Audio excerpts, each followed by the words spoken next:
Hi again, everybody, and a very pleasant Friday evening to you, wherever you may be watching. This is Rob Chavez alongside Dr. J, Julian Wilson, and Geo General Lau here at Bakersfield College, where we've got the Lady Renegade softball team taking on Fullerton Community College. Fullerton Community College, excuse me. And now we've got a 3-0 count here. Alexia Martinez in the circle for the Renegades. Renegades are coming off a couple of exciting wins so far. They are 2-1 on the season. They got a walk-off win earlier against Fresno City College, and now we've got first strike in there against Fullerton. Alana Isel, the right fielder, wearing number 9 for Fullerton. Fullerton in their blue and maize style uniforms, and we got a line drive over the head of Lexi Marquez at third, and we've got Isel that's got wheels. She's trying for home. There's going to be a relay, and it's going to be cut off. Not necessarily sure why it was cut off, so an inside the park home run for Alana Isel to start off this game. 1-0 Fullerton early. Perfect slap hit right over the head of the drawn-in third baseman, Lexi Marquez, wearing number 13 out of Garces High. She just sent it to left field, and it found its way into the corner, and Isel can move. So with nobody out, got a call on the inside part of the plate, strike one.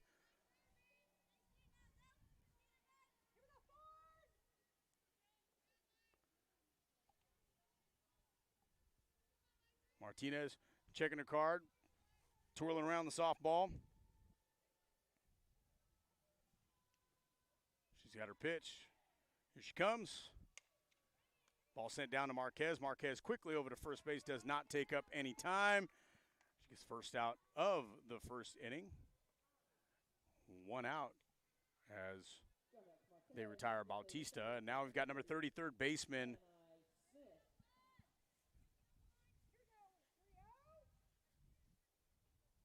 Sinai Smith at a Venice High. It's pretty nice real estate down there, Julian.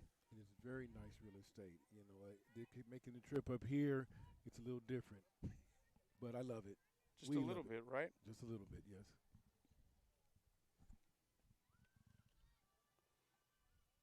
First pitch, a little off-speed pitch down low. It's going to be 1-0 the count for Alexia Martinez. Martinez coming into the game with a 1-1 record. She came in relief duty in the earlier game against Fresno and picked up the win as they came back to win that.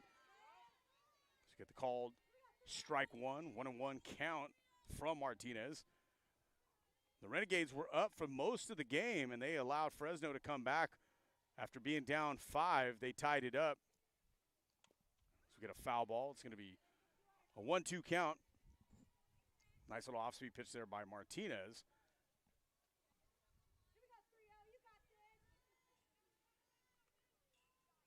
But in the bottom of the 8th inning in extras, Renegades rolled the dice. Coach Casey decided to take out her starting first baseman in order to get a pinch runner in, as the ball was just a little bit too inside, 2-2. So when she decided to take out Cambria Scott, number 17, she got a pinch runner in there, and a wild pitch won the game on a walk-off. So we get a foul ball back into the screen, remains 2-2 with 1 out. We're just getting started here. Fullerton just came off of a 2-0 win over Fresno, as we got a 3-game set here today at Bakersfield College. Like I said, the Renegades took game 1. Fresno came down here and lost 2 on the day. Renegades went up to Fresno and lost 8-0, so really no sympathy for Fresno as they head back up to 99. Foul ball inside, a little check swing right there from Smith. Probably would like to have that one back. That would have been ball 4. Still full count, 1 out, 1-0 Fullerton. after the leadoff inside the park home run by Alana Eisel. Smith showing bunt with 2 strikes, pulls it back. Here's the pitch. Ground ball to the shortstop. She comes up and fires it over to first. And she's got the second out of the inning. And now that'll bring up Lee Villanueva. Lisa Villanueva out of King City, California. Villanueva starting tonight at first base, wearing number 5. And again, another one sent over to shortstop. Roland is going to come up, and she is going to fire it over there. One pitch, 1 out right there to get the 3rd out of the inning. Fullerton gets a run off of 1 hit. They do not leave any, and there were no errors in that inning. As we go to the bottom of the 1st, Renegades will look to even the score or take the lead down 1-0.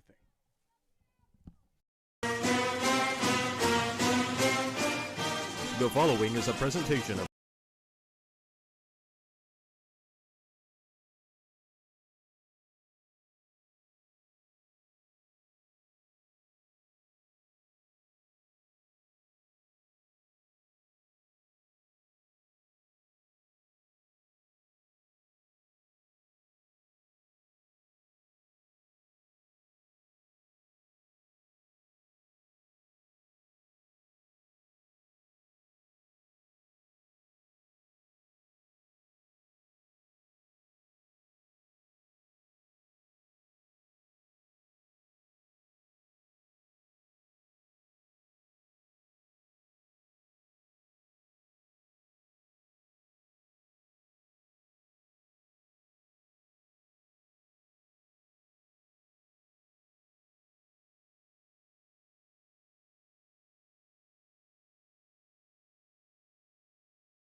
All right.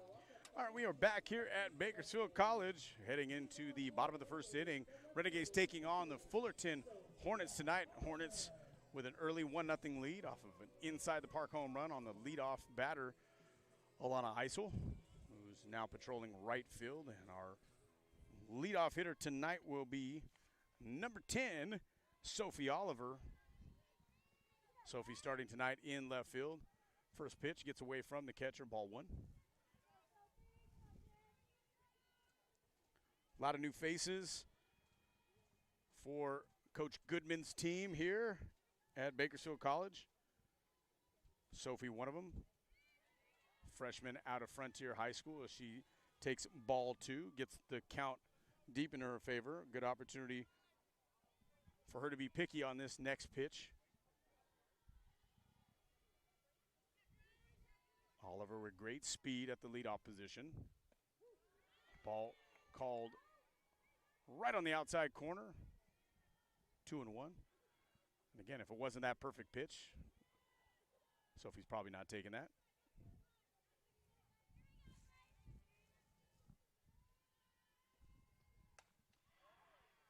Oliver hits one right over the head of the second baseman for Fullerton. She gets a lead-off single. Ball gets away, but Oliver was already back over at first, and now it's going to bring up sophomore Lexi Rowland. Rowland was the hero MVP of that first game against Fresno. 2 for 4 with a triple and 2 RBI against Fresno.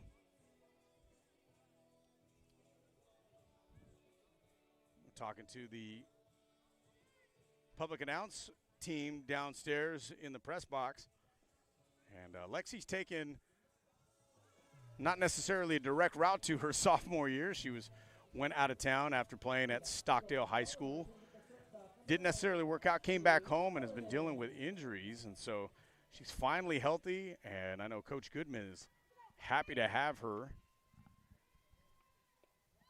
Allows her to replace a lot of sophomores that left this team.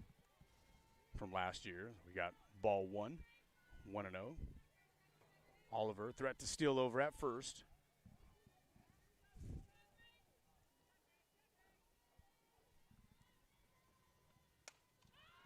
One-0 pitch is sent to right center field, and that's where Eisel's at, and she's going to be able to put it away for the first out of the inning. And now you got Lexi Marquez, the freshman third baseman at a Garces Memorial High School. And, you know, Julian, I know Tom usually does a lot of these games, and he does talk a lot about how the fact that he's been lucky enough to see a lot of these athletes in front of him, whether it's calling volleyball, football, Right. And everything over at Frontier. I've been fortunate enough to watch Lexi Marquez over the last 2 years doing public address for Garces High School. Right. And Lexi is a fantastic young lady, one of the biggest bats in Bakersfield, had over 15 career home runs at Garces. And, you know, that's what you have to love about this Bakersfield College team. When you look at the roster and you look at where all these young women are from, all you see is Bakersfield. We look at other rosters when the other teams come in, and the players from all over the place. Absolutely, and that's, again, Kern County All-Star team right here as Lexi looks at an outside pitch, swings, and Oliver was actually on the move on that. And I guarantee you if Lexi could do that one over, she's laying off that pitch. It was a off-speed pitch off the outside corner, and that base is definitely stolen if she lays off of that one. So 1-2 pitch after the foul ball. Lexi is not afraid to get into a 2-strike count, I can tell you that. Here comes the pitch, and it's outside. Perfect spot right there from the pitcher, Workman. Lexi goes over to the batter's box, and she's going to let Cambria Scott know what's going on with that little pitch that dives onto the outside corner.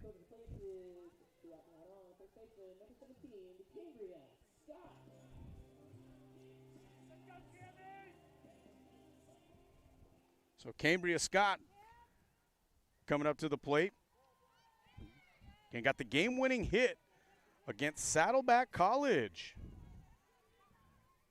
Came up in the top of the 7th inning down in Saddleback. She was 2 for 4 with 2 doubles and got the go-ahead hit. So already playing heroic softball out here as she now looks at strike 1 on the outside corner. And I can tell you, Workman is going to be working that outside corner pretty much all game. It's been her most effective pitch. Small little outside off-speed pitch that keeps diving out away from the right-handed hitters. And there it goes again as Oliver's on the move, and she is going to be safe in second base. Tell you what, the ball beat her, but it looked like the tag was just a little bit slow to be applied. So now we got Sophie Oliver down there with a 1-2 count. It's kind of what they wanted to do with Lexi, except for Lexi fouled the ball off, whereas Cambria kind of waved at it there, wasn't able to make contact. So 1-2 pitch, 2 outs. Ball on the outside, gets away from the catcher Kruger, and Oliver is now 60 feet away from tying up this score.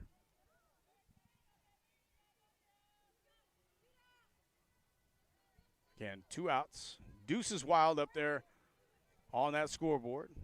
2 balls, 2 strikes, 2 outs. If I didn't have my headset on, Julian, I'd do my normal superstitious deuces where I'd flip my hat off, and right there, get a ball hit up the middle. It's covered really nicely by second baseman Bautista from Fullerton, and she puts it away for the 3rd out. No runs, 1 hit, 1 left, no errors as we go to the top of the 2nd inning. Fullerton up 1-0. We're going to come right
Welcome back as we head to the top of the second.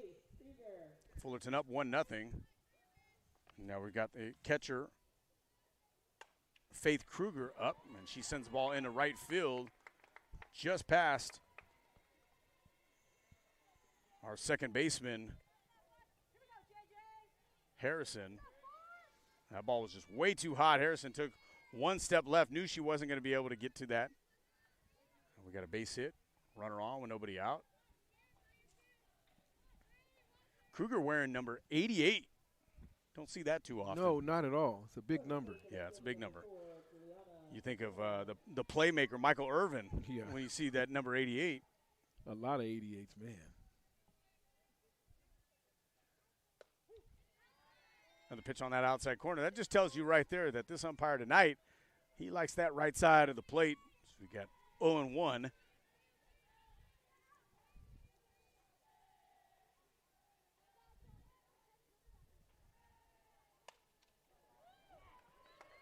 Now we've got a base hit into the gap. This is probably going to score one unless you get a good relay. There is going to be a relay to play at the plate. Oh, possibly had an opportunity to lay down a tag right there. But nonetheless, an RBI double for Ursino, the left fielder. Fullerton has jumped out to a 2-0 lead here in the top of the second. Alexia Martinez is probably going to try to work the outside part of the plate just a little bit more.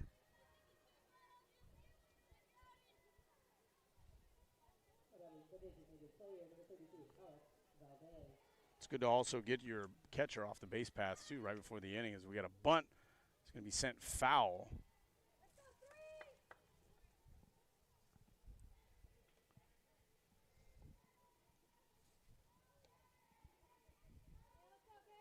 Ursino did not waste a whole lot of time. She's seen that pitch on the outside part of the plate.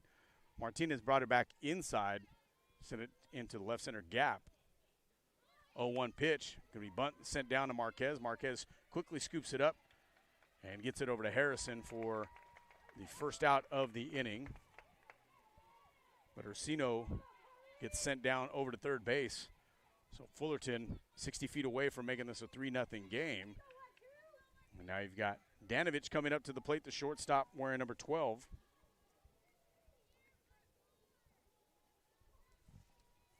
You know, Robin, keep in mind, Fullerton just won the last game against Fresno City with a little bit of a break, and the Renegades been kind of lounging for a while. So I don't know if it's taking them a minute to get back into it, especially with this cool air.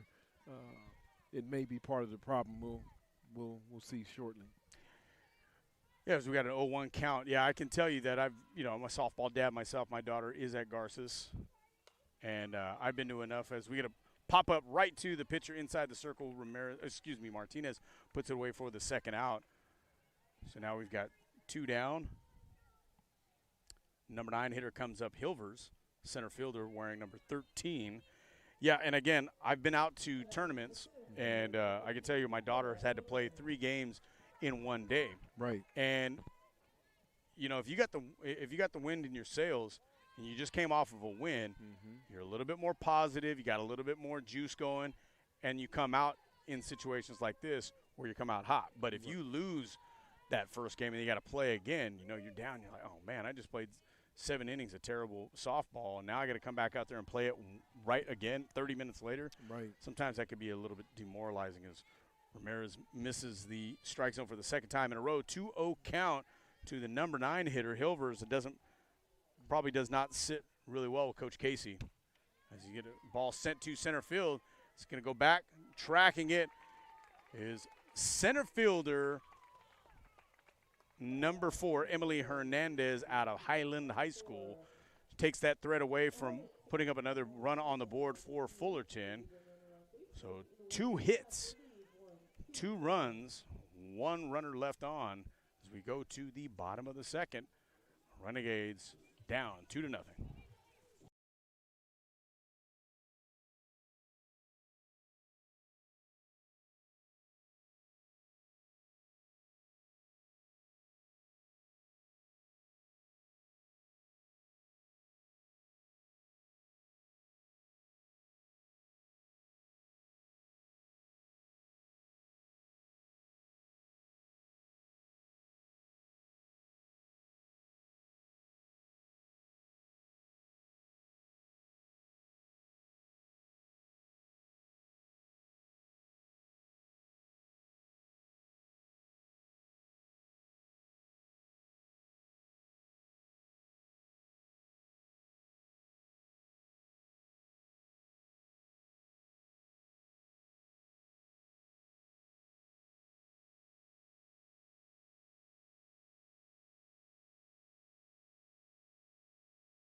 All right, welcome back, everybody, to the bottom of the second. We go.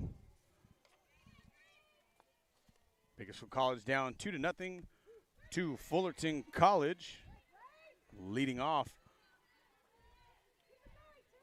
for the Renegades is number 4, Emily Hernandez, who ended the inning with the catch out in center field. She takes strike 1 on the outside corner.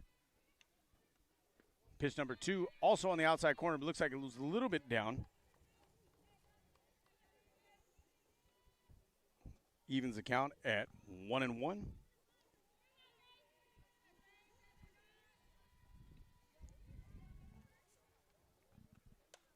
Emily gets jammed, goes up the middle, and a great diving catch right there for shortstop Carly Danovich.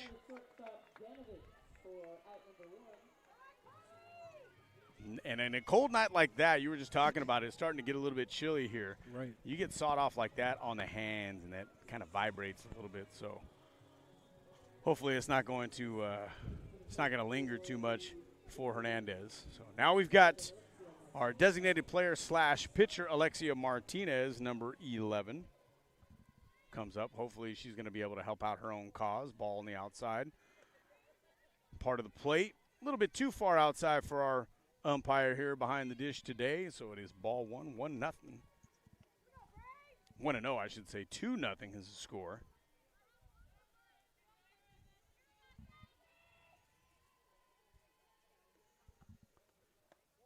.1-0 pitch is taken outside once again, and now it is 2-0. And I can tell you, Martinez not too bashful. She's up there to swing to be able to help her out, her own cause out. As you see right there with a 2-0 count, she's going to try to attack that outside part of the plate. Was not able to make enough contact right there, so it is 2-1. 1 out here in the top of the second. Ball once again outside, and Workman is really living on that outside part of the plate. 3-1 the count to Martinez.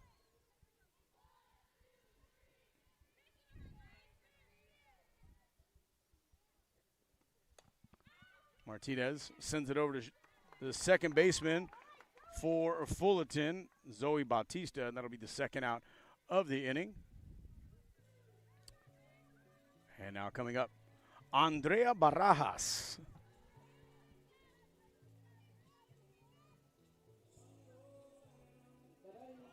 Barajas, the sophomore catcher out of Independence High School.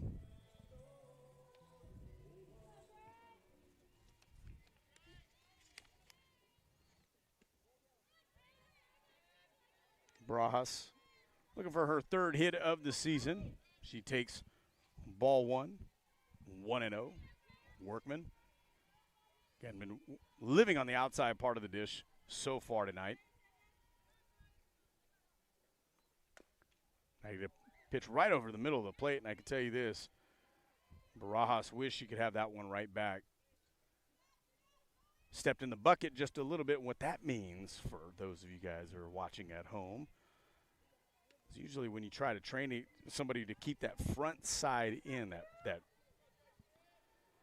front foot in, you put a bucket behind, so this way you don't step in that bucket. And she did on that one. 1-1 the count. Ball on the outside part of the plate, called strike 2. Now you got a 2-strike count on the catcher. Last year, Barajas hit .235, had a home run, 20 RBI. 1-2 is the count. Ball way outside. Evens the count at 2 apiece, and we've got Deuces Wild once again.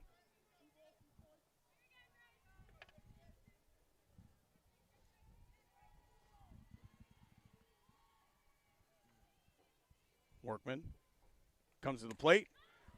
Ball is driven deep, and that's got a chance, and it's out of here. Andrea Barajas cuts that lead in half.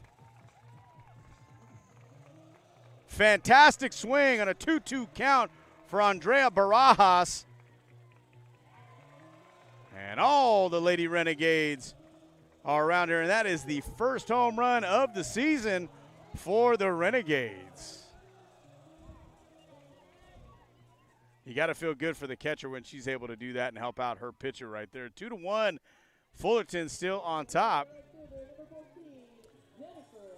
And now we got Jennifer Padilla stepping to the plate to try to work this into a 2-out rally. Padilla, another Highland High Scot. Coach Moreno real proud of his Scots that end up here. So we got a ball down. 1-0.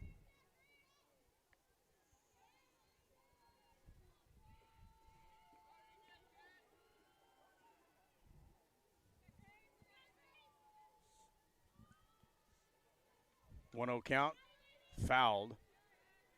Just a little bit late on that swing right there for Padilla. Padilla was a part of the state championship team from Highland when she was just a sophomore back at Highland. Coach Moreno and his crew did a fantastic job back in 22. 1-1 count is now 2-1, and Workman, who's really been trying to work that inside or that outside part of the plate, and it's a very smart decision to be able to do that because she's really avoided really any big hits out there. The home run was on the inside part of the plate. So now you got a 3-1 count as she tries to work on that outside part of the plate, but again, she might have to bring it a little bit more inside to Padilla.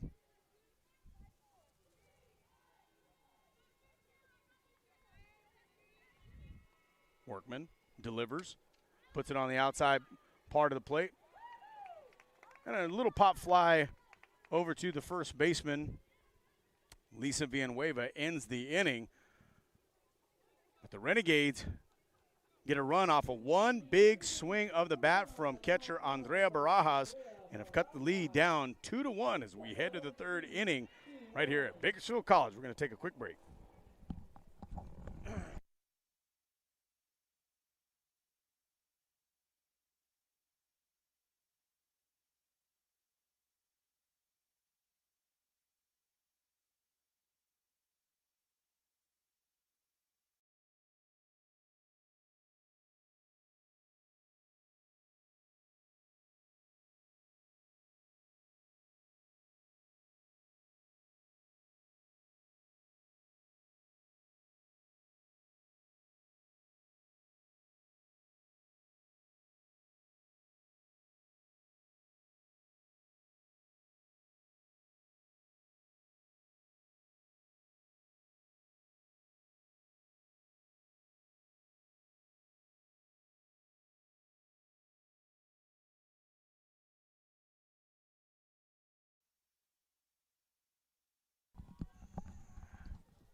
Top of the third here at Bakersfield College. This is Rob Chavez alongside Julian Wilson. Alana Ezel coming up. Again, the first inning, she led off the game with an inside the park home run. Just flipped it right over the head of Lexi Marquez, the third baseman, who was drawn in, and it squirted by the left fielder. And Ezel is able to motor around as she sends a line drive this time to Lexi Rowland for the first out. So that threat is ended.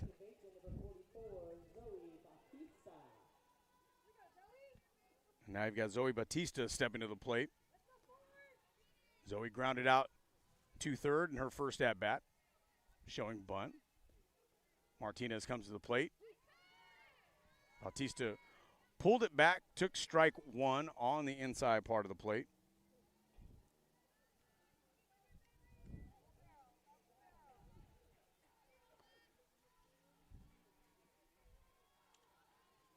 Now Martinez delivers the 0-1 pitch. Off speed, sent to the right side, foul, and out of play. And quickly 0-2. Martinez seems like she got a little bit of bolts of energy there off of that home run. She comes out and she's very efficient. only 4 pitches into the game. She has an opportunity to get out number 2 on the 5th pitch, and here it comes, 0-2, and it's going to be fouled off into the screens. Remains 0-2.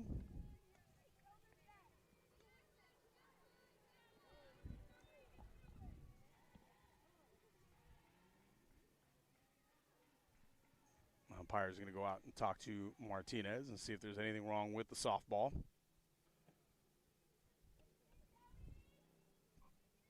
Apparently everything's okay. We're going to be 0-2 once again with 1 out.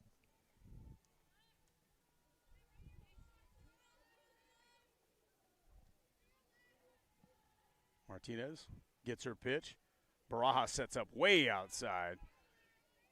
Martinez puts it out there, 0-2. And usually you see something like that when on that last 0-2 pitch, the batter was able to foul it off. You never really want to give up a hit on an 0-2 count right there. So here we go. Martinez delivers. Ball just off the plate and high. So now we've got the count even at 2-2.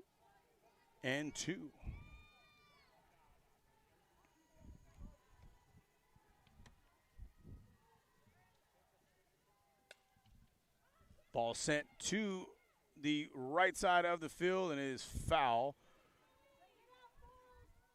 Giving chase was Jennifer Padilla.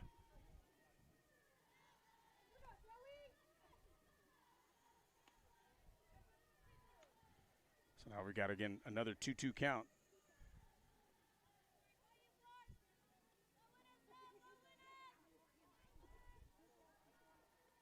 Martinez gets her sign, rocks and delivers, and that ball just inside. I can tell you what, everybody on the Renegades side of the field wanted that as strike 3. So now we got a full count here to the second baseman for Fullerton, Bautista. And we got a ball 4. I tell you what, Bautista did a really good job of working the count right there. Went down 0-2, fouled off an 0-2 pitch, and then just worked her way back into a walk right there. Overall, 8 pitches in that at-bat, or that plate appearance, I should say, and she works the walk. And now we got the number 3 hitter up there, Sanai Smith. Smith takes ball up, 1-0.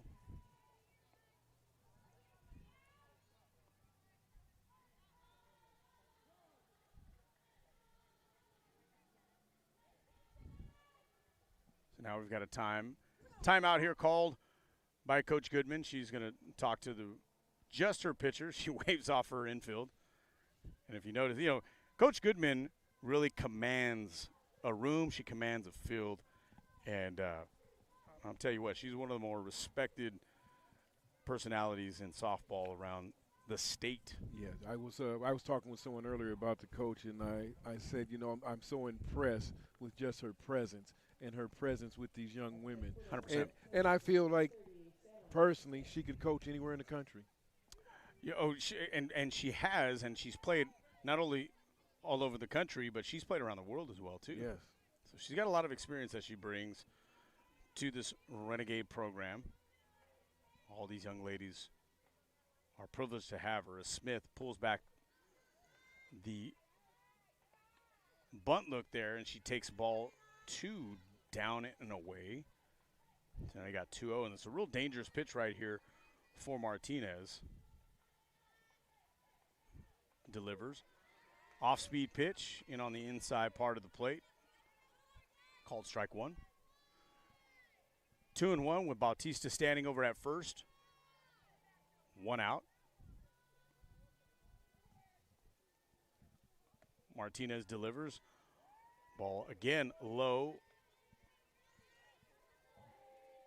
So you got a 3-1 count to Sanai Smith.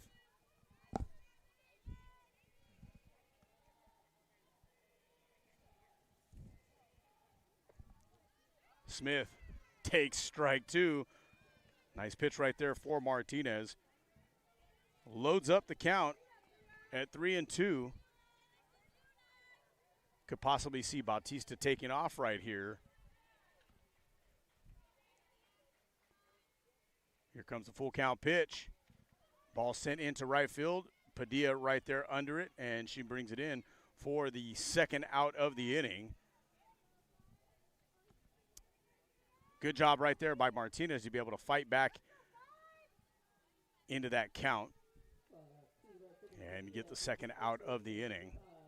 Again, 2-1 Fullerton here in the top of the third inning. Fullerton has scored a run in each of the first 2 innings.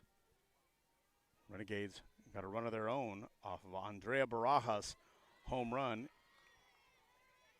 in the bottom of the second as we get strike one called. Martinez working ahead most of this inning, except for Smith. She has had first pitch strike to every batter so far this inning as we get ball sent over to Rowland. Rowland's going to roll it right over to her second baseman, Harrison, and that ends the inning. First goose egg put up on the scoreboard in an inning for Martinez.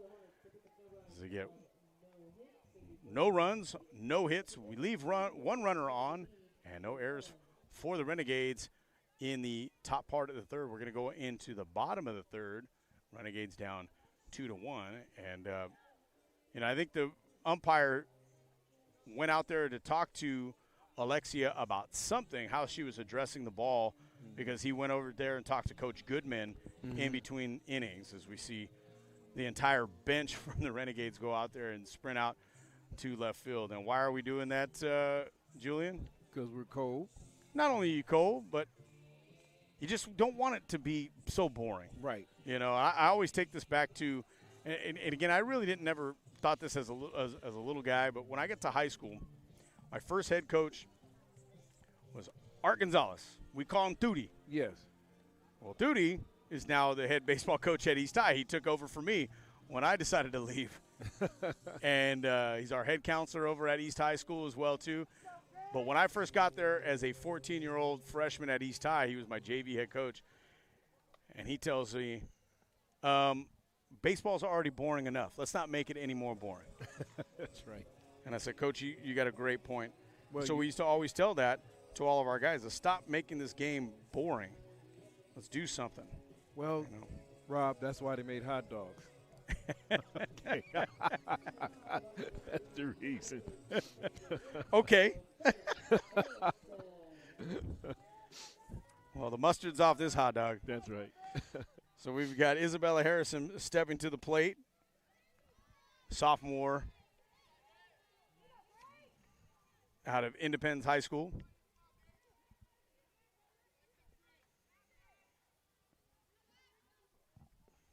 Isabella manning second base for the Renegades tonight, hitting from the left side of the plate.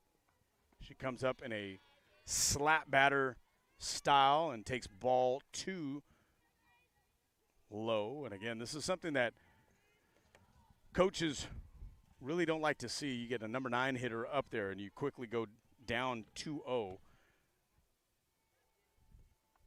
2-0 pitch outside again. Now you go 3-0. And again, most of the time when you've got a number 9 hitter up there, they're a lot like a leadoff hitter. They may not necessarily get on base as well as your leadoff hitter, but they usually have speed.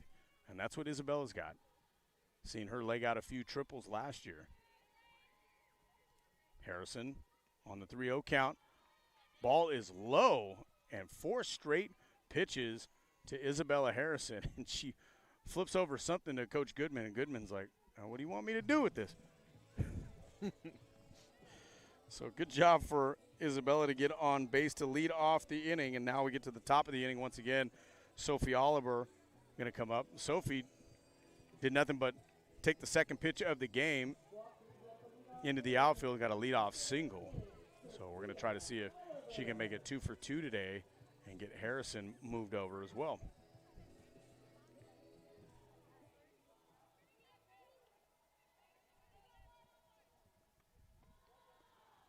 Ball down, and Workman has not thrown a strike at all this inning so far on 5 straight pitches, and now she's going to get a little pep talk right there from Zoe Bautista, the second baseman.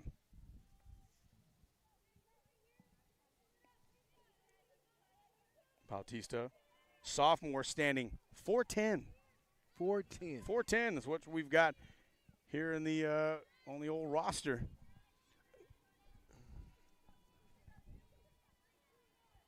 But you know what? Sometimes, big things come out of small packages. You know, when you looked over at me, I have nothing to say.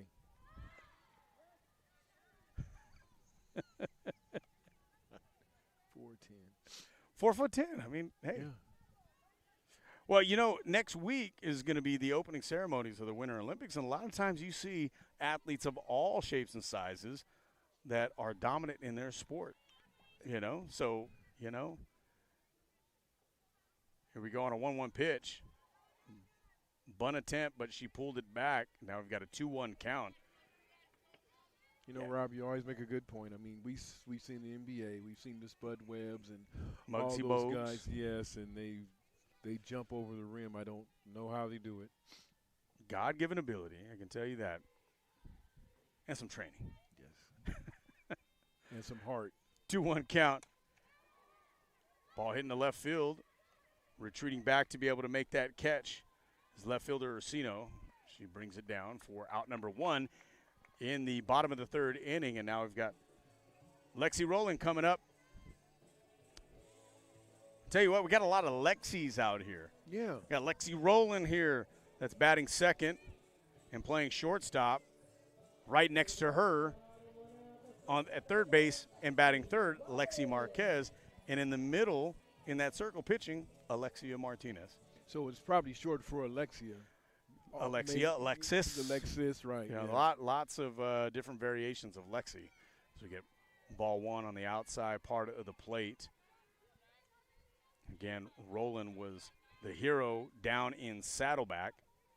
It's a good place to be a hero down near San Juan Capistrano. Get a 1-0 count. Rowland sends it over to shortstop. This could be 2. Flipped it over, and this is going to be a safe call over at first base. Very close, but Rowland was moving down that line. So 2 outs, and here comes the freshman out of Garces, Lexi Marquez. Yeah, that was good play on both sides. So good execution. Yeah, I really thought Bautista was going to be able to get it over there for the for out number 3 in a double play, but Rowland was just moving way too fast as we got Marquez sends the first pitch over to right field, and it's going to be dropped. That's going to go down as an error, but now we've got a play at the plate, and it's going to be an out. So now we've got a little bit of a debate here between the coaches. He's asking how is it that he's able to make a call from behind the catcher and see if there was a tag or not. He's not necessarily in the best location for that. Coach Goodman is pleading her case, but it's really not going to make too much of a difference in this situation other than to have the umpire think a little bit twice about where his positioning is going to be the next time he has that opportunity. So we go to the 4th inning. Renegades get a base hit, leave a couple on, and get thrown out at the plate. Going to the 4th. 2-1, the Fullerton Hornets leading the Renegades.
Go. Top of the fourth here at Bakersfield College. Lady Renegades down 2-1 to the Fullerton Hornets. We get an off-speed pitch on pitch number 1 from Martinez, fouled off by number 88, Faith Kruger. We're going to call her the playmaker tonight since she's wearing number 88. And we've been seeing a lot of Michael Irvin over the past month as Miami made that run to the national championship in football. All you can see is Michael Irvin. Yeah, he got a little flack for that, too. A lot of you were asking, did you not have anything else to do? Kruger sends one into the gap, and this is going to find the wall, and she's going to find herself on second base, sliding into a lead-off double. And that's what you call a celly out there, Julian. When you get to second base, you got to look over to your dugout, make sure they see that you're excited about it, they're excited about it. Right. And so she actually dabbed. That's about maybe a 15-year-old move right there, is the That's right. dab. But you know, these girls were probably in elementary school when they were dabbing. First pitch.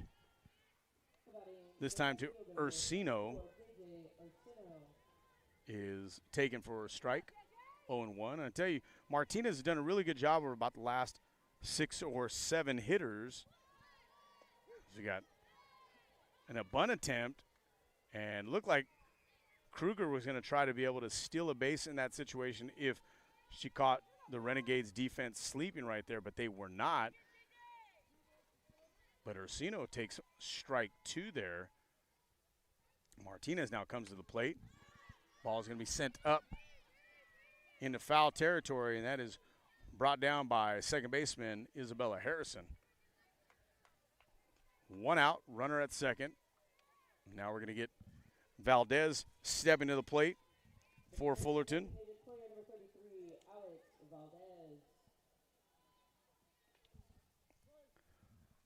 And what do you know? Another name with Lex in it, Alexandra Valdez. And again, another strike. And I can tell you this. Over the last, 7 batters, Martinez has started each at-bat with a strike.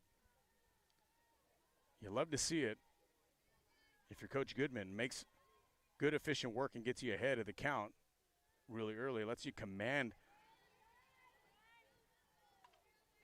really command the at-bat from the circle a little bit better. Because that next pitch is down and away for a ball, and so she's still even. Now she sends an off-speed pitch up there for ball 2, just a little bit high. I'm saying that, and I get a text message from my daughter's club coach, who's coached a few of these girls out here, Avi Campos. What's up, Coach Avi? Well, thanks for tuning in and listening. 2-1 pitch is fouled into the net. 2-2 with 1 out. Valdez, the designated player.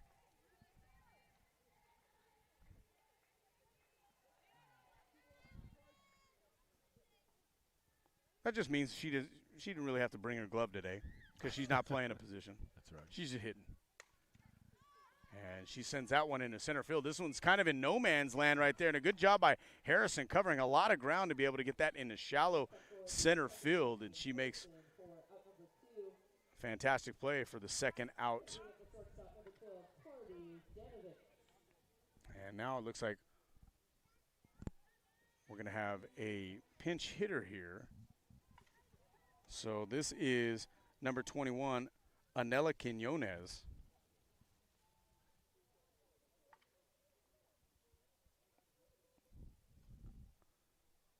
Quinones is going to be hitting for Danovich. Danovich was 0 for 1 today.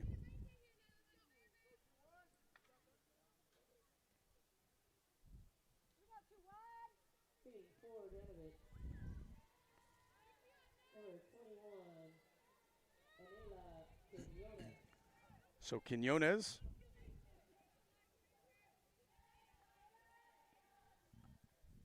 coming up to the plate. Martinez, nice off-speed pitch right there. Quinones is coming up there looking for fastball, and she waved at that. That ball did. almost – that was one of those pitches that you used to see in the Bugs Bunny cartoons. That ball just kind of hung up there. Around, yes. 0-1 count with 2 outs. Another off-speed pitch one, yes. inside, and now Quinones is down 0-2.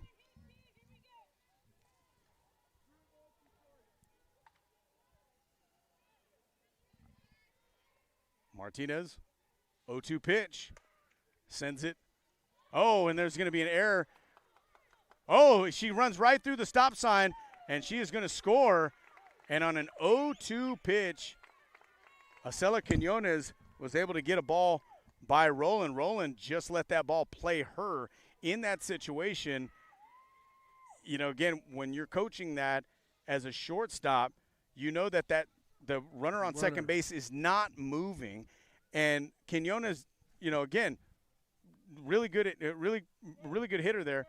Wasn't necessarily the fastest afoot, so you know you had time. Right. And in that situation, what you're going to want Roland to do is be able to cover up that ball, almost like in a safety position like you do out in the outfield, and be able to make sure you just get the out. But instead of doing that, you end up letting a 2-out error score the 3rd run of the game for Fullerton. So now they're up 3-1 as you see Danovich come back into the game for Quinones.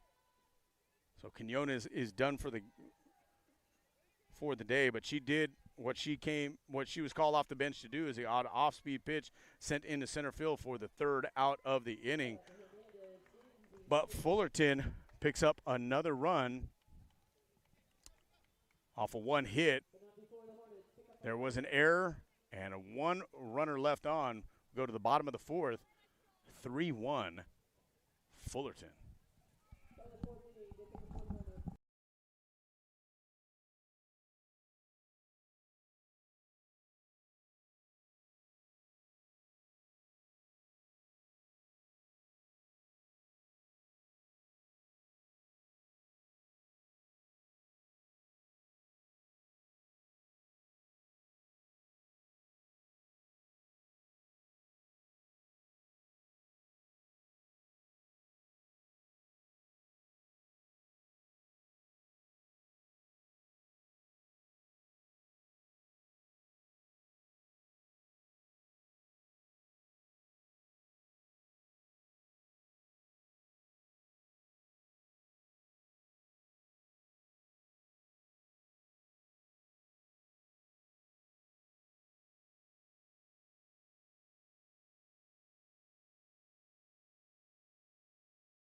All right, and here we go.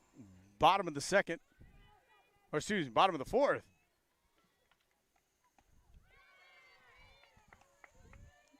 And we've got Cambria Scott, cleanup hitter at a BHS.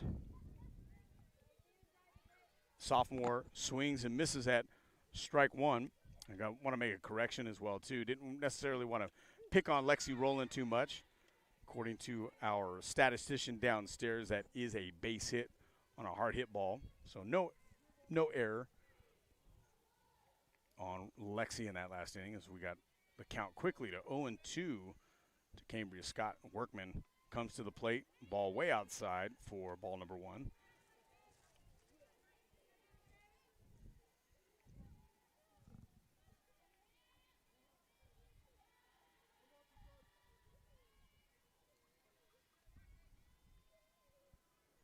One and 2. Ball sent down to first base, and that's going to be out number 1 for the Renegades in the bottom of the fourth.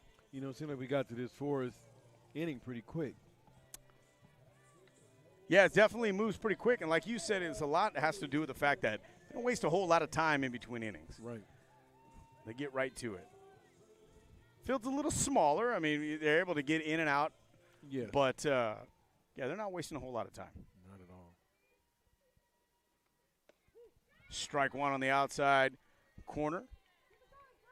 Emily Hernandez up there playing center field. She had a couple of putouts. 0-for-1 today. A line drive.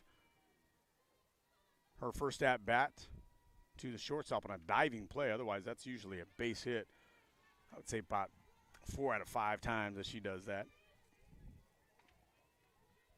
Nonetheless, it was a great play by Danovich. Workman checks her pitch card. She sends her next pitch outside. Not called a strike this time. 2-1 the count. And Emily Hernandez is up in the count, 2-1.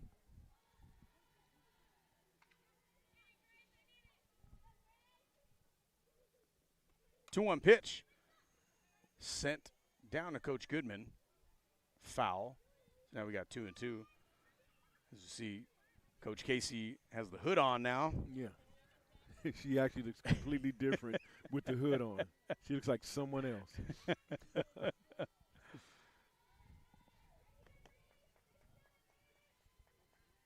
2-2 pitch. Hernandez once again sends it over towards the Fullerton dugout. I almost said foothill dugout.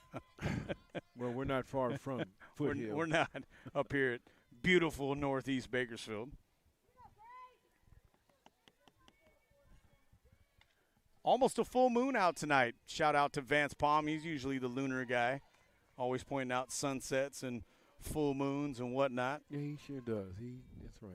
And happy birthday to his girls. I didn't know both of his girls had, or two of his daughters had birthdays on the same day. And a great diving catch right there by Lisa Villanueva. She was able to come about 45 feet in a hurry and made a diving catch in foul territory. So that's the second out of the inning. And that brings up Alexia Martinez, the pitcher. We've got another pitcher in the bullpen, for the Renegades warming up, just in case they need to get Martinez out of there.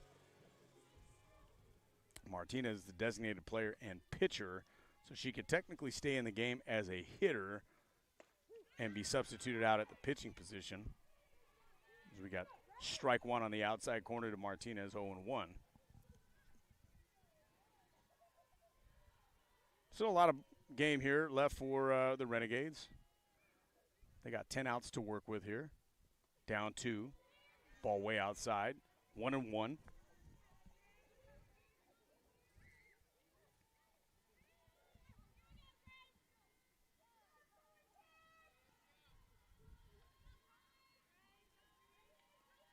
Martinez, the 1-1 count. Fouls it off. She was actually in front of that. Just barely got a piece of it.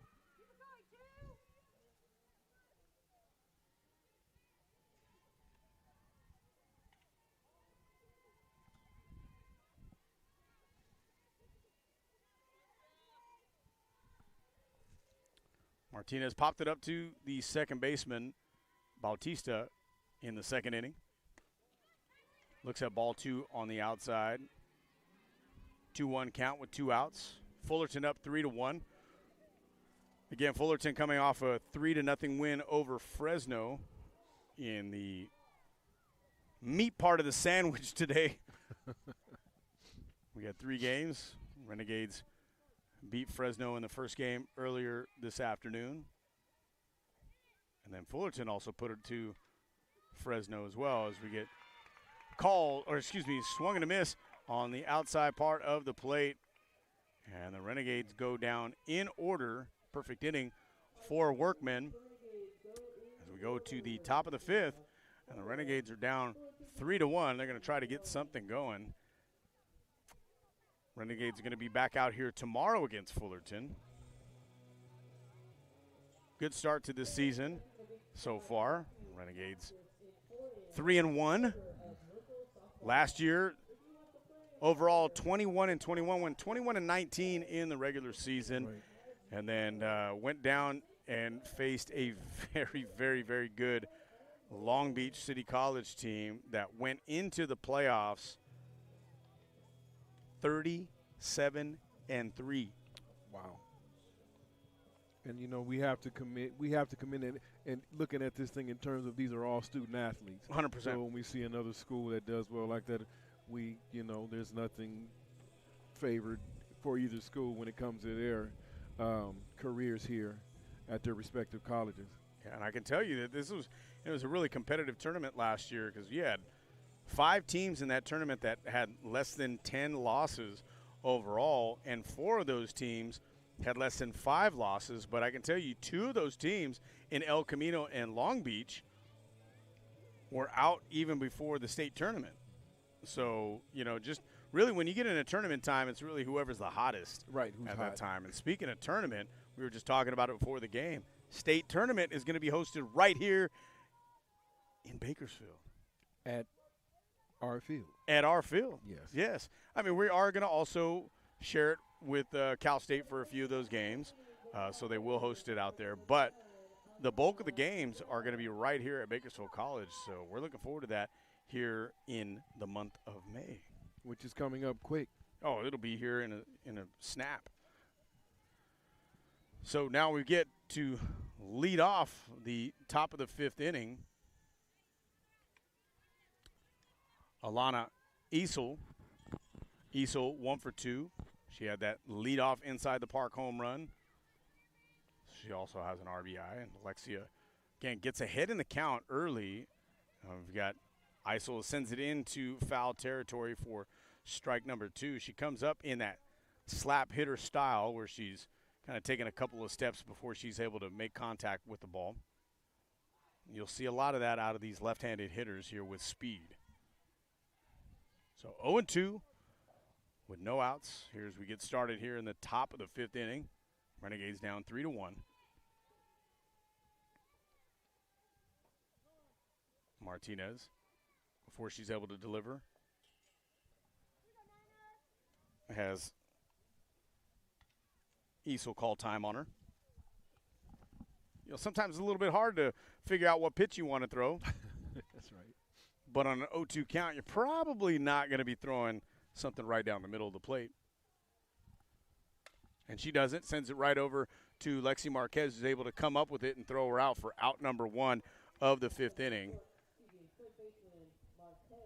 Robin, it's good to see these batters come up to the plate and actually have the ability to place that ball exactly where they want it.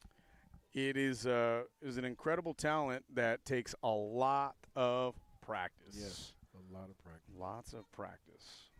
I can't tell you how many times you hear about young ladies, young men that are playing baseball and softball. You always hear, you want to take 100 swings a day. Yeah. And sometimes that's what it takes. Here we go. We got Zoe Bautista. Fouls off the first pitch, and Martinez is doing a fantastic job, like I said, of getting ahead in the count early for about the last 3 innings.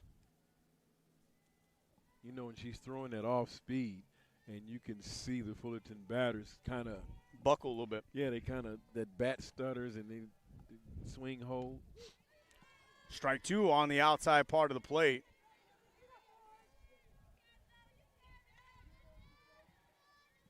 Again, Bautista out there, all of 4'10". She's able to get a piece of it, sends it over Harrison's way, and that's going to be out number 2 for the Renegades. Now stepping up to the plate is the number 3 hitter, Sanai Smith, for Fullerton.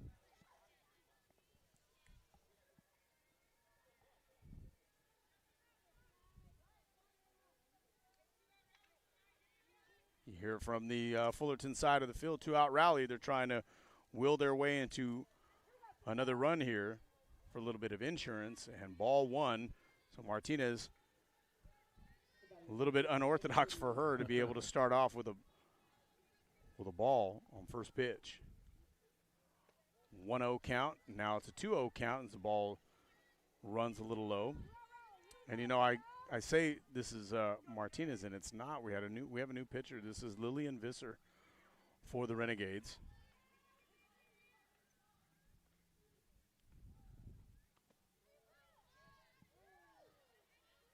No, this is Martinez. Excuse me. Number 11. Yeah, it's yes. still number 11. Yes. They had it down. They have it down here as a pitcher spot in our box score as the count runs 3-0 to Smith, and get called strike one on the inside part of the plate. Smith was pretty much taking the entire at bat excuse me, on that particular pitch. 3-0. Now Martinez rocks and delivers. Off-speed pitch runs high. So Smith picks up her second walk of the game. Excuse me, that's her first walk. Bautista had the walk a little bit earlier. So that brings up Lisa Villanueva. Villanueva made a fantastic catch in the bottom of the fourth. Now she sends one deep. This one's got a chance. We look up, and it is gone. 2-run home run for Lisa Villanueva, and sometimes good defense leads to a big hit on offense. And that's exactly what you see right there. Villanueva took that right over the Mattress Emporium sign out there in right center field. 5-1 Fullerton with the lead in the top of the fifth. And this cool air doesn't help or hurt that ball. It sails freely as it goes over the fence. Yeah, I mean, it's not too cold, and you don't have a lot of – there's no moisture really in the air, so it's not really like it's weighing anything down. Maybe in Southern California when it's a little bit, foggier. I mean, we've had some foggy days over the last 2 weeks, but tonight's not one of those nights. First pitch down in the dirt, 1-0. Yeah, Martinez was getting away with pitches on the outside part of the play, but she put that one center cut for Villanueva, and she didn't miss. Martinez, strike one. Barajas was not able to come up with that.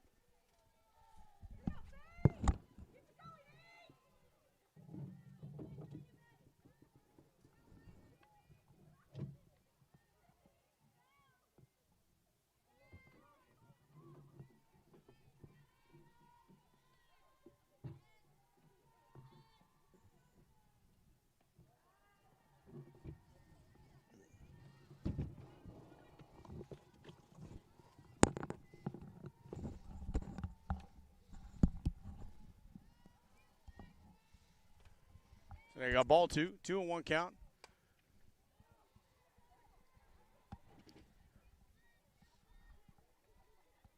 Valdez sends it foul.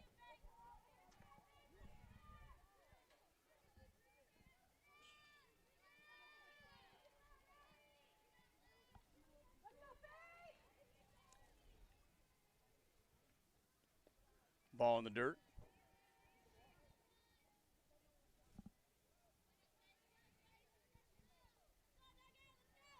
So we got a full count, 2 outs. Martinez trying to get out number 3 to limit the damage to only the home run. And now we've got a base hit, finds the wall. Kruger is sliding into second for her second double of the game. Again, she's wearing that number 88 like she's the playmaker.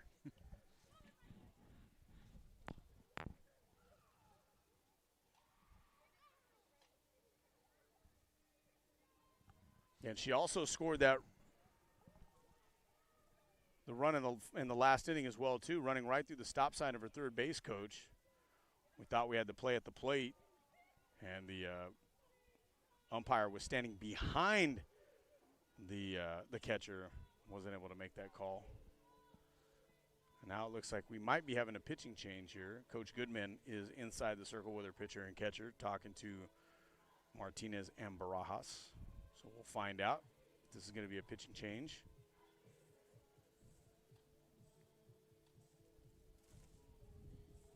And, again, it's exciting win that first game for Yes, the it was. Renegades, with the walk-off. Of course, I don't know that long break in between had anything to do with the performance, this evening. Fullerton winning their game against Fresno and then basically running back. It's almost like they're playing one long game, Right. Yeah, and again, they play 7 innings. They don't play 9 like in baseball. Right. So, you get it's not necessarily like playing a marathon, but they, Fresno played that 8-inning game, Right. Right before that. So, Fullerton was able to take advantage of the fact that he might have had some heavy legs and some heavy hearts, too, after an 8-inning loss. Right. Yeah, it's one thing to play an extra inning game. It's another thing to have to play extra innings and not get the win. And then play right behind it. Right. So now we're going to have Lillian Visser coming in relief for the Renegades, and she starts her warm-up pitches when the first one gets right by Barras. But this is what goes back to what I call the best World Series played in my lifetime was just a few months ago, Dodgers and Blue Jays. Okay. And they went 7 games, but that second game, that game 3 in L.A. went 18 innings. Second 18-inning game in World Series history, and the Dodgers have played in both of them. But the Blue Jays lost, and you would think, okay, well, Blue Jays, they're down now in the series 2-1. They lose an 18-inning game, and the Dodgers are thinking, heck, we're going to close this out right here in L.A. Exactly. We win 2 more games, and that's it. It's all she wrote. But give credit to Toronto. They came back and won the next game. And they won the next game. Yep. And they went back to Toronto with a 3-2 series lead. But in order to beat the champ, you got to knock the champ out. Yeah, that's what you love about professionals. That's what we can respect about the professional. Right. They're able to regroup. They understand it. It's more mental than it is physical. Hey, these guys aren't just the best physically, but, yeah, they're the best right upstairs as well, too. And that's what these girls get trained right here. That's a good thing about having a lot of these local girls stay home, be able to get the support of their folks and get some really good first-class coaching from Casey Goodman. As Visser's first pitch is ball 1 to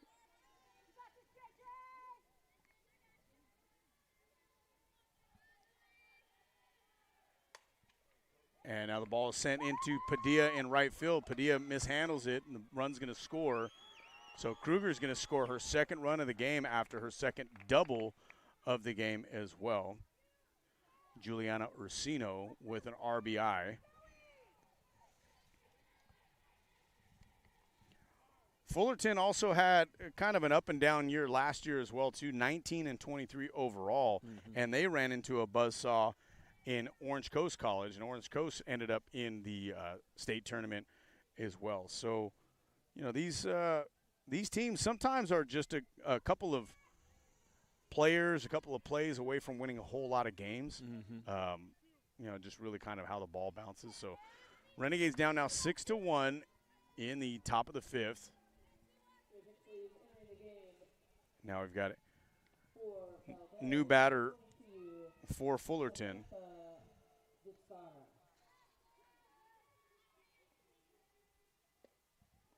Now hitting for Valdez.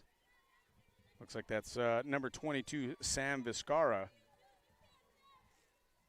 Man, they must have some Dallas Cowboy fans over there. You got number 88. Gosh. Number 22. You think of Emmitt Smith.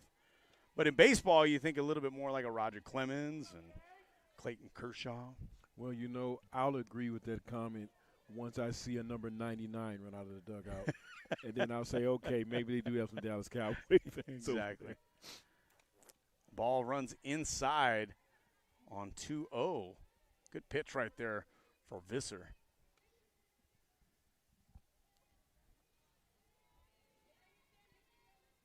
Yeah, Fullerton, I was about to say, maybe if this was Santa Barbara or Oxnard or Ventura College, you would think a lot of Cowboy fans there because that's where the Cowboys go and do their training camp.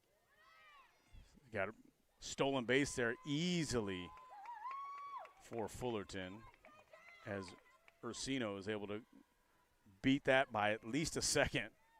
Barajas got a little bit tied up right there. I don't think she thought she was really stealing in that situation, but she was, and now it's a 3-1 count. Fullerton up 6-1. Ball inside, and that's ball 4. Nobody really hurt in that situation as he now had a base open with that stolen base, so now you've got opportunity to get a force out all around. And now stepping to the plate is Carly Danovich. Danovich was pinch hit for last time by Acela Quinones, and Quinones did nothing but go up there on an 0-2 count and drive in the 3rd run of the game. As that was an inning after Barajas put up the 1st run of the game, or the only run of the game so far for the Renegades. So Fullerton has pretty much been able to answer and been the enforcer, really. It's kind of like, when you're watching boxing, you look at the team or the fighter that's been really moving forward. Right. Pretty much throughout the course of the match. Fullerton has been that boxer, that aggressor that's been always moving forward. It seems like the Renegades are the ones that are on their heels a little bit, backing up. But maybe they're trying to do the rope-a-dope in the 5th, 6th, or 7th inning. Yeah. Well, put up some runs. You know that initial home run at the beginning of the game, that pretty much set the tone. Yes, it did, is to get the ball sent out to Padilla, and a good job for Jennifer to be able to come up with out number 3. But Fullerton gets 2 runs off of a big home run for Lisa Villanueva. Go to the bottom of the 5th, 6-1. Renegades are down.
So leading off the bottom of the 5th for the Renegades is catcher Andrea Barajas, who did nothing but send her, in her last at-bat, send a pitch about 240 feet over the left field fence. And at that point, cut the lead in half to 2-1. But since then, Fullerton has put up 4 runs to answer the Renegades. Barajas, again, steps out, and that's kind of her thing. I know, like I said, usually, when you're coaching it, you don't like kids stepping out and into that bucket out there, but that's kind of where she is. She's already set up with an open stance a little bit. She goes down 0-2. You see that front left foot kind of opened up just a little bit. Usually that's to be able to open up the hip just a little bit, get that back hip to be able to come forward a little bit easier. As a ball way outside by Workman. She was not going to give up a base hit to somebody who punished her in the last at-bat that she had. So 1-2 count now to Barajas. Workman delivers. Ball on the outside, called strike 3. And that's just great placement right there by Workman to be able to go to that outside corner. And again, in that situation, and when you're up 6-1, you don't necessarily have to pitch it to people who are capable of sending the ball out of the park and put it in a situation where they can do it again. Right. You know, you can kind of dilly-dally a little bit more when you've got a 5-run lead. As now we've got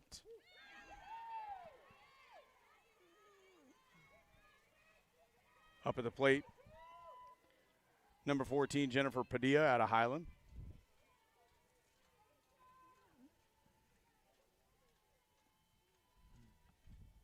Padilla, 0-1 count, sends it right up the middle. Workman goes down the elevator to be able to scoop that up, throws it over to first for the second out.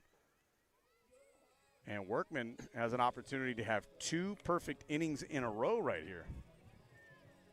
She's retired the last 5 batters in order. Excuse me, last 6 batters in order.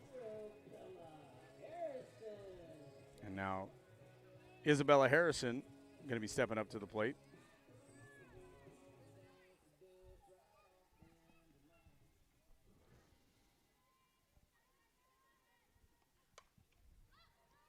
Harrison slaps it over the third baseman's head, but foul.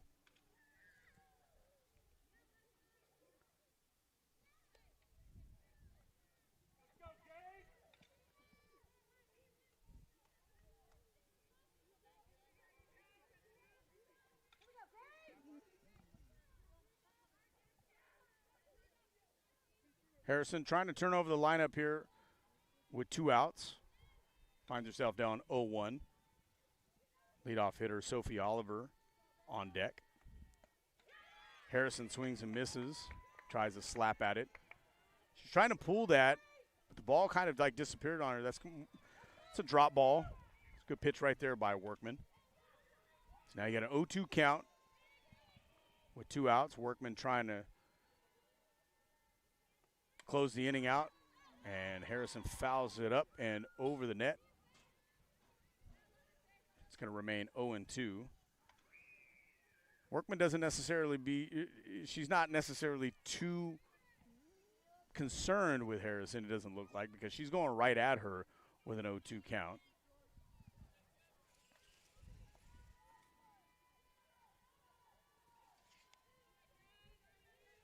But Harrison was a .321 hitter last year, so she can get on base. Ball way outside, 0-2. On 0-2. Now it is 1-2 with 2 outs. That's right.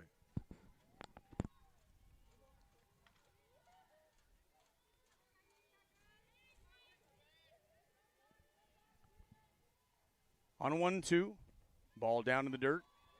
Evens count at 2. It's about the 3rd time we've had deuces wild. I think we've had it 4 times. I can look back and check, actually. Yeah.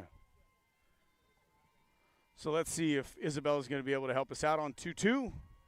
She swings, sends it over to Danovich. She scoops it up, gets it over to first, and beats Harrison by a step. Another perfect inning for Workman, 2 in a row. She's retired 7 in a row in total. We head to the 6th inning. Renegades down 6-1 to the Fullerton Hornets.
Top of the 6th, Fullerton Hornets leading off up 6-1.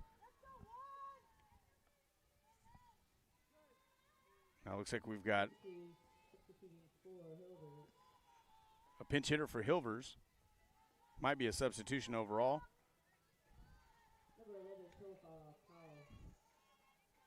Tuafa Pua out of Cerritos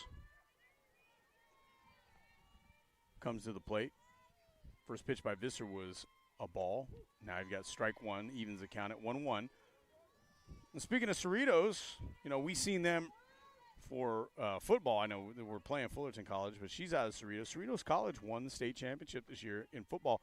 We seen them here at Bakersfield College. And do we get a swing? No, they say down at first base.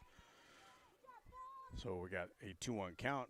And the all-state quarterback was Jeremiah Calvin, a distant relative of my football partner, Kenny Calvin.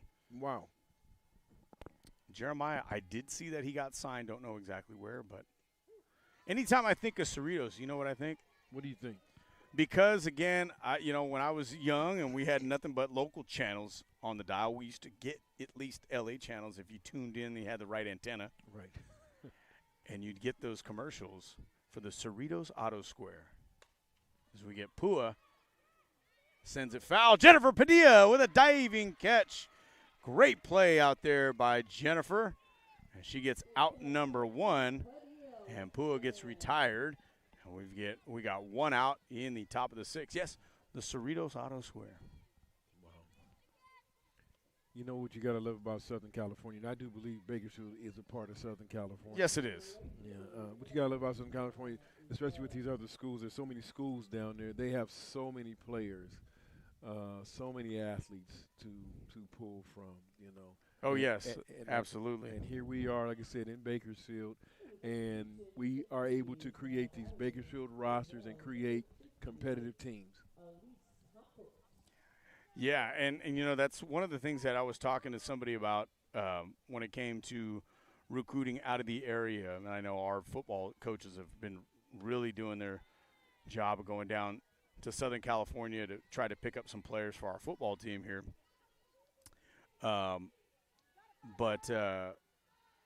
Yeah, the pool of talent that they've got is amazing for a lot of sports.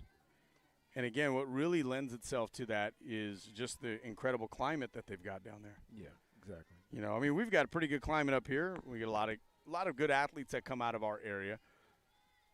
But, yeah, the facilities that they have down there as well, too. I mean, there's a limited amount of facilities here, but, I mean, down there you're talking about a population in the greater Southern California area of over 20 million people. Exactly. You know, so. And I wouldn't say that the heat here is a deterrence by any means. Nope. As now we get pinch hitter Elise Campos flies out to Visser. She decides to take it herself. 2 down.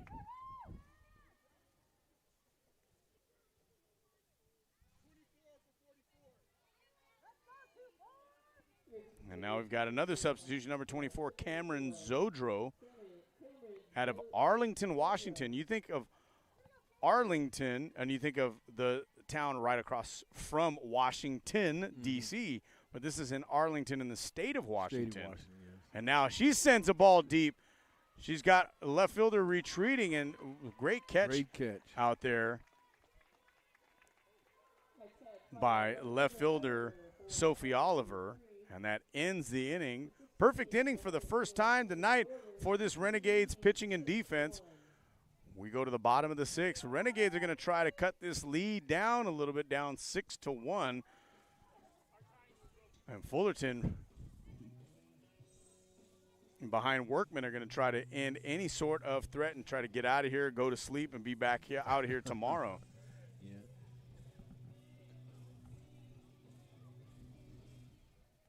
So you were asking, Julian, about what's going on for Super Bowl. I know you haven't really watched the Seahawks or the Patriots a whole lot. No. But, you know, nonetheless, It is. It's still the Super Bowl. It's the Super Bowl, yeah. And like my wife says, she can't wait until next Sunday so she can watch the Bad Bunny concert and the football game around it. What's the halftime show? It's Bad Bunny. Bad Bunny. Yeah, Bad Bunny. I mean, how is that a name of an artist? Bad Bunny. Well, again, from the jazz guy, can we get a last name for Kenny G? The G is for good.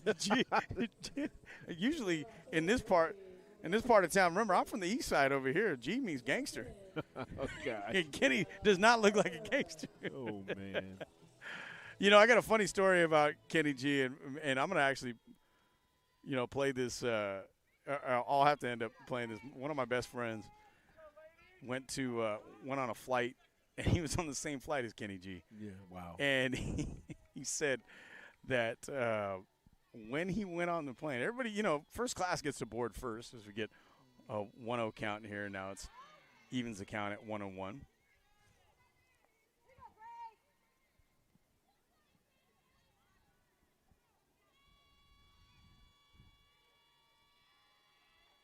So we'll get right back to that story here in just a second as Sophie Oliver with a 1-1 count. Ball outside, 2-1. Everybody gets on and gets to see, the first class folks sitting up in front, in the front. They've already got a beverage. Right. They got their warm towel or whatever it is that they do up in first class. And my buddy says that Kenny G's right there on the window seat, really not looking at anybody coming in, but then there's like a flight attendant that was kind of standing right there in the seat next to him. The seat was empty just to make sure that nobody is bothering Mr. G. Right. He goes, I didn't really know, that was really Kenny G. I just thought it was some skinny guy with curly hair. Ball hit right up the middle to Great play. Workman. And it's a good play right there for Grace Workman. And she gets out number 1 in this 6th inning. Well, the last thing on Kenny G, I don't think you hear a lot of his music because every song, at least that's the criticism that I've heard, every song practically sounds the same. Right. It's like the same not too much. Yeah, not too much variety with the alto sax. Yes. Wow. So we get Lexi Rowland coming up. Lexi 0 for 2 tonight. Takes strike 1. Again, Lexi's had a big game so far earlier this season already. Against Saddleback. Went 3 for 4 with a couple of doubles and the game-winning hit against Saddleback. Ball outside, 1-1.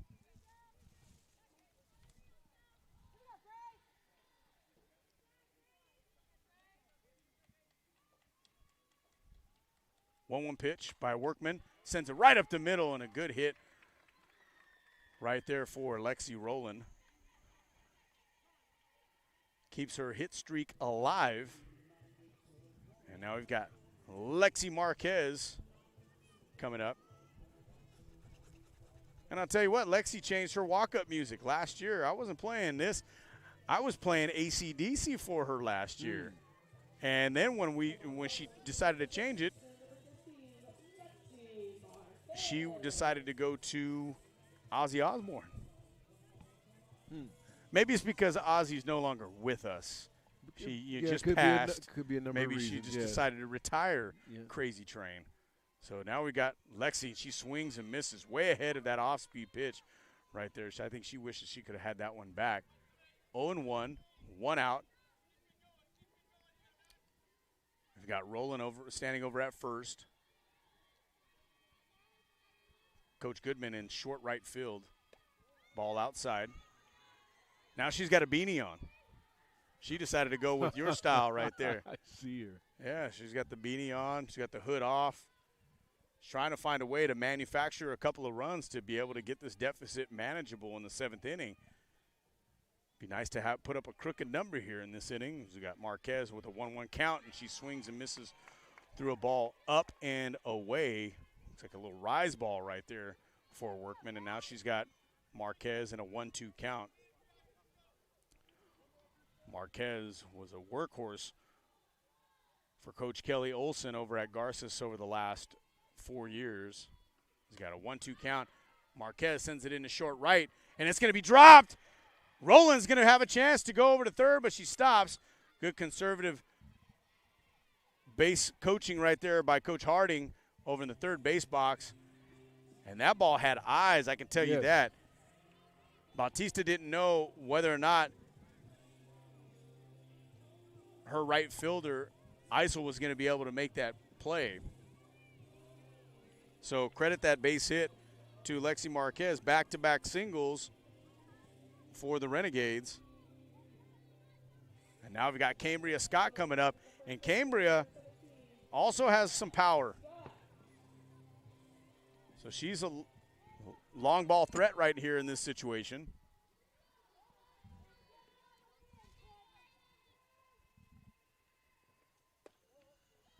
First pitch, ball up and away.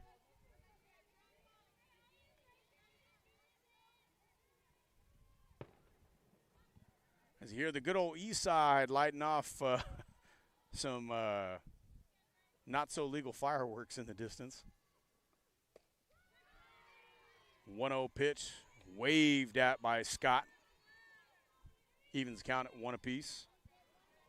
1 out, 2 runners on. Renegades down 6-1 here in the bottom of the 6th.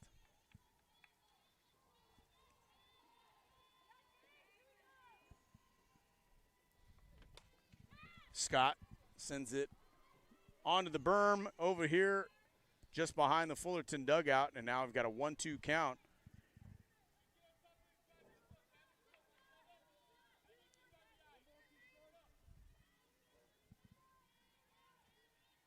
Workman,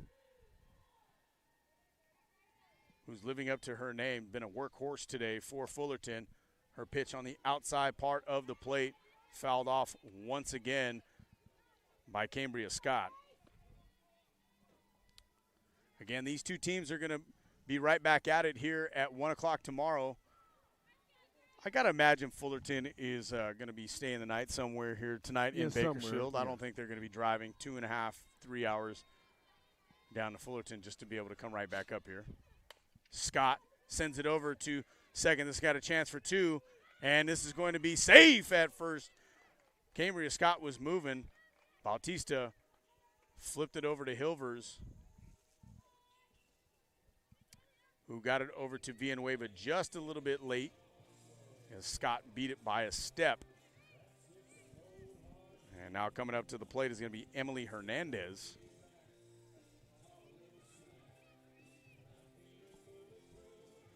So Marquez, who leads the Renegades with 3 runs so far this season, early into this season, going to try to make it run number 4 if Hernandez is able to come up with a hit right here. And Hernandez sends it over to right field towards the bullpen of Fullerton. And it's going to be foul, 0-1. 2 down, Scott at first, Marquez at third. Grace Workman, 5 2/3 innings so far, only 1 earned run. Her pitch on the outside part of the plate called strike 2. And I can tell you, I don't know if that was a strike right there. That was a little closer to the left-handed batter's box than it was the white part of that plate. Nonetheless, 0-2, 2 outs. The pitch way outside.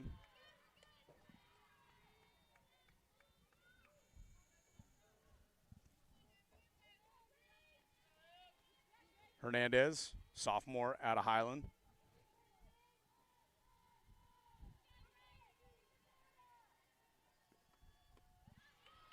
One-two pitch is up and out, and now it evens the count at 2 apiece. And now you had said how many times have we had a 2-2 count? Maybe about 5 times? 4 times. 4 times. So now it's about the 5th. After that, it's going to be like the 6th or 7th time, right? How many times? It would be 6 times. We get it again, it would be 6 times. Six, and then after that, 6. Yeah, and then we had some. You weren't here for the first game. I wasn't. Yeah, we had some in the first game. Okay, so then maybe we've had about 6 or 7. Look, you know what? I'm trying to get you to say it. No. Yeah. Although, according to my son, we left that saying 6-7 in 2025. 6-7. 2-2 pitch is up and away. The count is now full. And Cambria Scott is going to be on the move on this pitch right here. You watch, Julian. I can guarantee it. As soon as Workman pitches, here goes Cambria Scott. Full count, 2 outs. Workman to Hernandez. There goes Scott, and it's fouled off.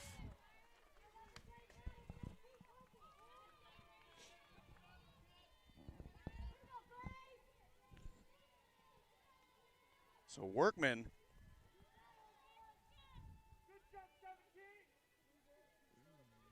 has really been working out there. Looks at her card. Scott takes off, and we get a strikeout right there from Workman to end the inning and end the threat. We go to the 7th inning. Fullerton gets out of it, and they still have the lead 6-1 over the Renegades. And we're going to go to the 7th.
All right, here we are at the top of the 7th inning.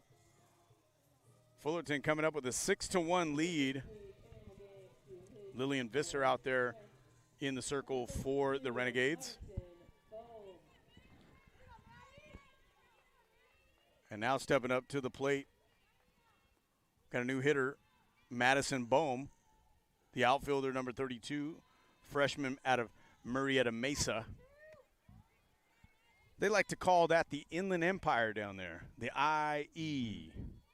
Down in like I think that might be the 949. Yeah. 1-0 count. Madison sends it over to nice play by Rowland, and she sends it over to Cambria Scott for out number 1. 2 pitches, 1 out for Visser, and come to the plate is number 5, Lisa Villanueva.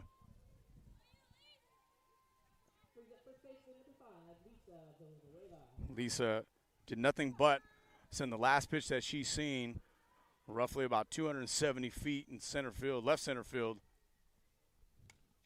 And she did not hesitate in swinging at the first pitch right there, but pops it up meagerly to our shortstop, number 9, Lexi Rowland. And she gave it a good swing, so don't think she wasn't trying. Oh, no, to do it again. She definitely was trying to do that again. 100%.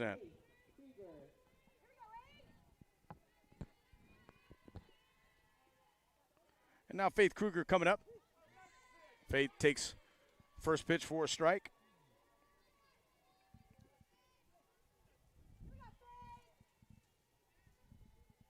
So 0-1 count from Visser.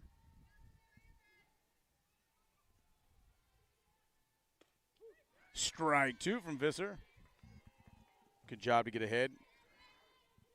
And Kruger has been a you know, even though she doesn't have a home run, she's got a couple of doubles. She scored 2 runs tonight as well, too. So her game is kind of flying under the radar because of that big home run by Villanueva, as Cambria Scott is able to come up with that out number 3. And Visser, very efficient right there. Yeah. 5 pitches, 3 outs. That was quick.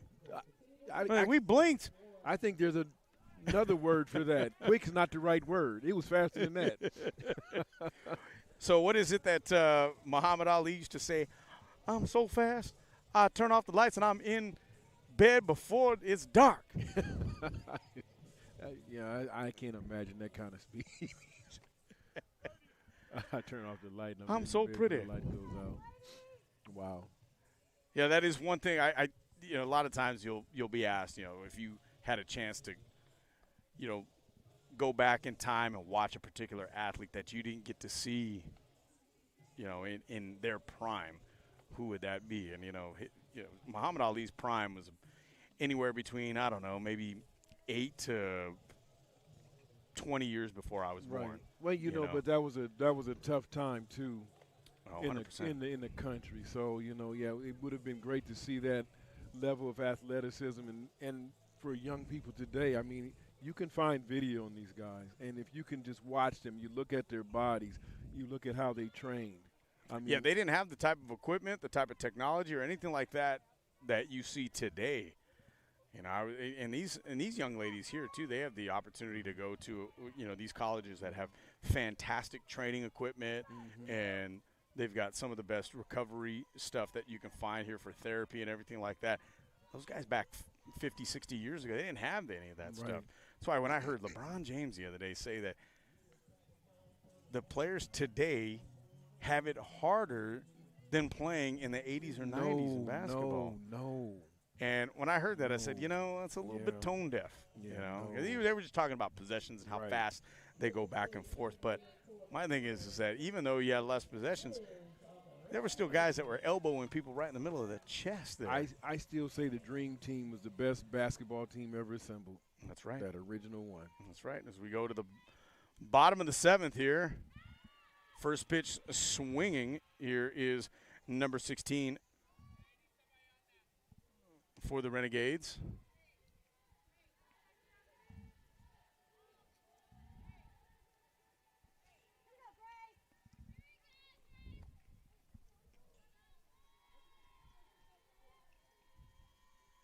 And that's Elizabeth Alderetti.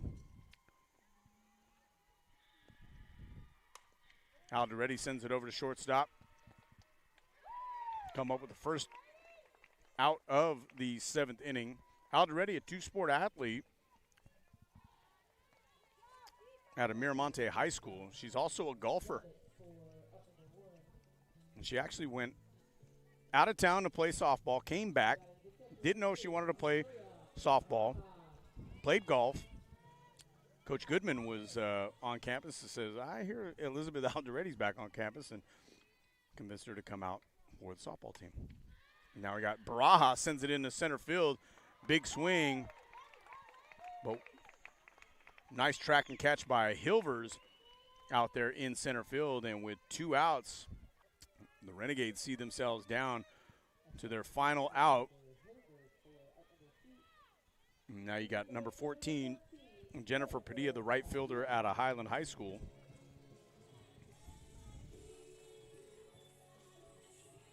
So the Renegades are going to try to do this again. And if they mount a 2-out rally here and able to score at least 5, they'll stay in the game. As we get first pitch outside for a ball, 1-0. I would say that this game by Fullerton was more solid than their first game. So it's going to be very difficult to do that. Yeah, definitely on the defensive side and pitching-wise, you know, Fullerton's only given up 1 run over the last 14 innings. Or I should say 13 2/3 innings. We're not done with this inning yet. Yeah, no. 2-0 count to Padilla. Ball on the outside, called strike 1, 2-1. Padilla 0 for 2 coming into this at-bat.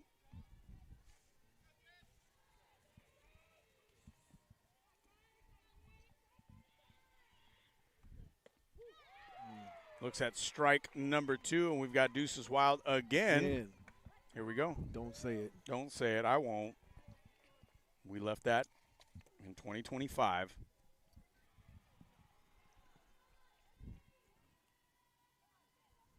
Two count, 2 outs. Workman delivers. Ball on the outside, and I can tell you what, that ball has been a strike pretty much all game so far today from this umpire. Yes, that was close. And, you know, even Coach Goodman thought that was a strike. She started walking towards her side of the field, and now she's walking. She's smiling and walking back. And now you get strike number 3 and give it up to Grace Workman. Pitched a heck of a game. 7 innings, only gave up the 1 run off of the home run by Andrea Barajas. Did a fantastic job. Renegades take their second loss of the season so far. Fullerton scores 6 runs on 8 hits. They commit 1 error. Renegades 1 run off of 4 hits. They do not commit an error. And the Renegades are going to be right back here tomorrow night tomorrow afternoon at 1 o'clock. And Julian, we are going to be live streaming that. Is that what I hear? I believe so, yes. So please tune in. Yes, we will be So tune in, whether it's myself or it's Tom Myers or if it's anybody else. Shoot, we could even get Gio up here, have him call a game. Yeah, no. We'll do. Yeah. Gio is doing just fine where he's at down there, and he's done a pretty good job. So we'll come right back. We're going to take a quick break and then finish our broadcast right after we take a quick timeout.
All right, and welcome back to Bakersfield College. We're going to wrap up our coverage here as the Renegades go 1-1 today in the doubleheader action that they had. They really had again, a triple header here with 3 teams. Renegades got the early win, 8-7 over Fresno on a walk-off wild pitch, and got their 3rd win of the season. But they go down to 3-2 now on the season after they lose 6-1 in the nightcap of this 3-game set that we had here. And they'll be back again on the field, like we said, tomorrow at 1 o'clock. They'll be live streaming this on YouTube on the Bakersfield Athletics YouTube channel. Want to give a couple of shout-outs, our athletes of the week. Over the past week here at Bakersfield College, Markel Brooks on the men's side of things, the fantastic power forward / center for Coach McCall's team, and Laylene Aranova, one of the point guards for Coach Bingham's team on the ladies' side, and they've been doing a fantastic job winning the games that they had to. Both men's and women's got a win over Canyons just this past week, so fantastic work to them, and congratulations to Markel and Laylene. Also good to have Zykir Henderson back as well, too. I know he had a hyperextended knee, so he is always a welcome addition back to wherever he steps onto the court. Again, the rest of this week, as it looks like for the Renegade softball team, they got Fullerton again tomorrow. They go down to Moore Park on Tuesday the 3rd, and they are right back here for another two-game set, once against Ventura and the other against Riverside. So that's going to be at 11:30 a.m. and a 4:30 first pitch against Riverside, as they are now going to be moving into the February part of our season. Also next weekend, we're also going to have baseball next week on Saturday the 7th, right before Super Bowl Sunday. So a nice busy week, busy weekend, I should say, between all that.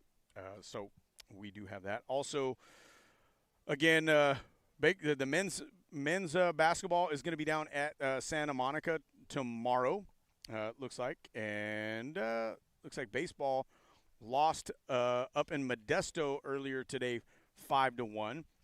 They got off to a really good start. Really great start. So far this year. Had a great opening day, great wins. Yeah, it was a good. I was again surprised to be able to be on the broadcast for that one too. I just kind of stepped in there, coming over and saying hello to you guys. Men's tennis is getting started up there at the Hope Invitational tomorrow, and then women's basketball also down in Santa Monica. They're playing the afternoon game. Tennis also going to be at Cal Lutheran February 1st. Softball, again, at Moore Park. Men's tennis is going to be finally kicking off. Women's tennis is going to be kicking off at Reedley along with the men on Tuesday the 3rd. Basketball, again, on the road for a second time in the week against West LA. That's going to be on Wednesday the 4th. Tennis goes back over to Riverside for the men's side, Canyons on the women's side, and we come right back here on Thursday. Cerritos taking on the Renegades in baseball at 6 o'clock on Thursday before we get to the track and field season opener down in Moore Park. So a lot of Renegade stuff happening. Be able to pay attention to the Instagram page. I know our wonderful Annalicia Kroonquist is always updating the schedules, but we also have the schedule up at gogades.com. We have it all over the socials. We have it on YouTube. We have the schedule that's on there. You can find it everywhere. And if anybody gets a chance to come out here, support the Renegades, all the games are free. Yes, all the games are free. Come on out. We don't want to leave that out. Yes, all the games are free. Please come out, support these athletes. They would appreciate and will be very happy to see you. 100%. So, Julian, hopefully I'm going to be able to get to catch up with you before the Super Bowl, and we'll see who you're going to pick. But, might as well. If we don't get to see each other, who are you picking, Seahawks or Patriots? Who's in it again?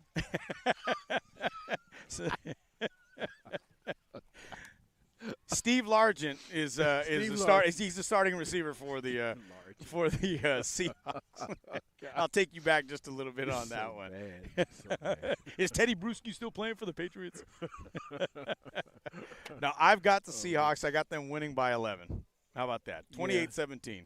Okay, well Seahawks. that sounds like a good number. I think it could happen. So I'm gonna pull for you. I'm gonna pull for you to win. You know what? Honestly, I don't care. You know what I want you to pull for me to win? I've got probably $200 invested in Super Bowl pools, so you can go ahead and root for my money. No, you go get your money. You go get your money back. That's not what we do. Okay. All right. So for Annalicia Kroonquist, also our Associate Athletic Director, Carly Flowers, Gio Generalao, Dr. Julian Wilson here. Always a pleasure to have you by my side, even when it's nice and cold out here and crisp under this full moon. Shout out to everybody that had an opportunity to tune in tonight. We will see you again tomorrow afternoon. Renegades are going to try to get back in that left side of the win-loss column as they fall tonight 6-1 to Fullerton. We want to wish everybody a good night. God bless you all. Have a good weekend.